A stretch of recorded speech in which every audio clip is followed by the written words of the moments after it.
Hey everyone, welcome back to Clinical Physio. I'm Khalid Maidan and today I'm going to be taking you through one of the most common injuries you're going to see in the world of sports and the world of physiotherapy, and that is an ACL rupture. I'm going to be taking you through the key anatomy of the anterior cruciate ligament before diving into some of the key signs that your patient may have had an ACL rupture. So, without further ado, let's dive in. So first of all, let's look at the anatomy of the ACL, the anterior cruciate ligament. So the cruciate ligaments are a set of two ligaments which present as a cross shape in the center of the knee joint, which is where the name cruciate comes from. We have the posterior cruciate ligament, which attaches to the posterior tibia and prevents excessive posterior translation of the tibia upon the femur. And we have the anterior cruciate ligament, which attaches to the anterior tibia and prevents excessive anterior translation of the tibia upon the femur. So if we look at the anterior cruciate ligament in a bit more detail, we can see that it originates on the medial wall of the lateral femoral condyle. It then runs through the center of the knee in a slight medial direction, as you can see here. It then attaches to the intercondylar eminence of the tibia, which simply means the ridge between the two condyles of the tibia on the tibial plateau. So next, let's dive into some of the key signs that your patient may have had when it comes to an ACL injury, starting with that all-important mechanism of injury. So the most common mechanism you will see time and time again is a non-contact twisting injury, particularly on a sports field where your patient has heavily pivoted on that injured knee. What you may commonly find is that the foot gets stuck in the ground whilst the knee twists further. That might be something that your patient commonly reports when they describe the injury to you. Now, the most common twist that you will see that causes that injury is an excessive valgus twist, where the tibia moves slightly anteriorly and medially relative to the femur.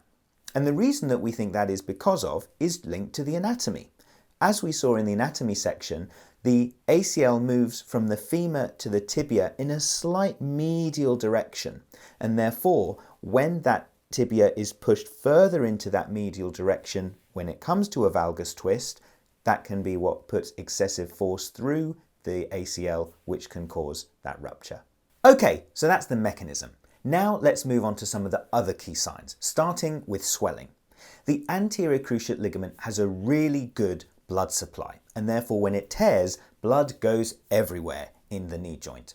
Therefore, you may commonly hear the story that your patient's knee swelled up really quickly, almost to a balloon-like shape, and that will happen very quickly when it comes to the timing following their injury. So always listen out for that sudden and huge increase in swelling. You may also ask your patient if they heard anything at the time of the injury, because commonly they may well report a pop sensation which mimics the ACL rupturing within the knee joint. And in common practice, it is said that if your patient reports that pop mechanism with that twisting injury, you should consider an ACL injury to be the diagnosis until you can effectively rule it out. And then finally, what happened immediately after the injury? Is it the case that your patient was able to play on or not? If they weren't able to play on, perhaps because it felt incredibly unstable, or because it had swollen so much, or because they just couldn't put any weight on their knee, this builds more of a picture that they may have had a significant injury, perhaps in the form of an ACL rupture. And then what's been happening since their injury? Let's say you're now 2 or 3 weeks down the line following the patient's injury. Have they been reporting any instability or any giving way? And that's because the major sign of a ligament injury at the knee is that feeling of instability. So has your patient been noticing a buckling sensation when they've been walking? When they turn direction, do they find that their knee gives way?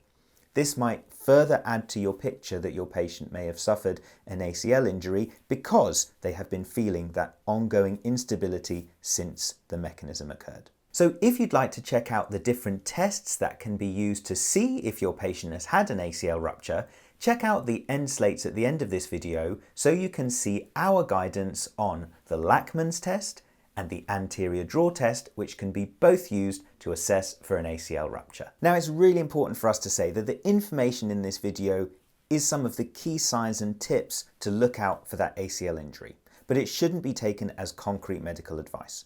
So if you are a patient who thinks they may have sustained an ACL injury, please visit your local doctor or physiotherapist for a full physical examination. And if you're a therapist watching this video, please make sure that you organise the right investigations for your patient so you can get that ACL injury ruled out as quickly as possible. But otherwise, ladies and gentlemen, thank you so much for watching. And if you've enjoyed this video, we'd be really grateful if you can hit that like button. It's the best way you can help our channel and allow us to spread more physiotherapy information around the world. My name's Khalid Maidan. Thank you so much for watching, and we'll see you again really soon, right here on Clinical Physio.